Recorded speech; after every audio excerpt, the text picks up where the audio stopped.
আচ্ছা ভাই, আপনি নিজেকে ভিআইপি সাধু হিসেবে পরিচয় দেন। সাধুরা তো আমার জানা মতে সাদা পোশাক পরে, দেখা যাচ্ছে টাই স্যুট কোট এগুলো পরে থাকেন। আপনি কিভাবে ভিআইপি সাধু হন? আমি ভিআইপি সাধু, আসলে আমি আমাকে পরিচয় দেই না। আমার পাবনার ভাঙ্গুড়া উপজেলার সুশীল সমাজ, শিক্ষিত সমাজ, উচ্চ শিক্ষায় শিক্ষিত বিভিন্ন মহলের বিভিন্ন জন সুদীজন আমাকে ভিআইপি সাধু হিসেবে চেনে জানে। আমি ভিআইপি সাধু মাস্টার সেলিম রেজাল জিন্দানি। সত্য, আপনি পোশাকে সাধু পাবেন না, পোশাকের মধ্যে সাধু থাকে না। সাধুর চিন্তা চেতনা, তার আচার আচরণ, তার কর্মে সাধু ফুটিয়ে ওঠে।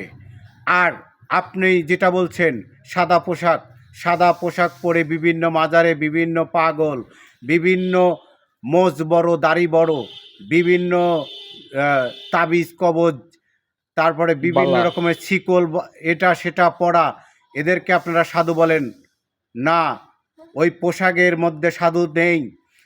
যারা বিভিন্ন তাবিজ, বিভিন্ন গাছ বিক্রি করছেন, বিভিন্ন রকমের ধান্দা করছেন, মানুষ ঠকানোর কাজ করছেন, এমনকি আমি বলতে চাই না, বিভিন্ন রকমের যারা মাথা মস্তিষ্ক বিকৃত হয় এরকম কোনো কিছু পান করে থাকেন, এরকম কোনো কিছু কর্ম করে থাকেন, তারা সাধু হতে পারে না।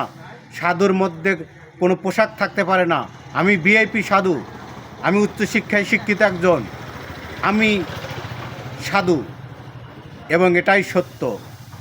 সাধু শুধু সাদা পোশাক পরবে, মোজ বড় রাখবে, এরকম নখ বড় রাখবে, বালা চিকুল পরবে, মালা পরবে না, ওনারা ধান্দাবাজ, তো আপনি কি ওনারা বলতে ব্যবসায়ী। চাচ্ছেন পোশাকের ভিতর সাধুত্ব নাই? পোশাকের মধ্যে সাধুত্ব নেই। সাধু কোটও পরে থাকতে পারে, কোট ছাড়াও থাকতে পারে, পোশাক ছাড়াও থাকতে পারে। ইয়েস, সাধু হবে ভিআইপি। আমি ভিআইপি সাধু, ভিআইপি সাধু মাস্টার সেলিম রেজাল জিন্দানি। জি জি।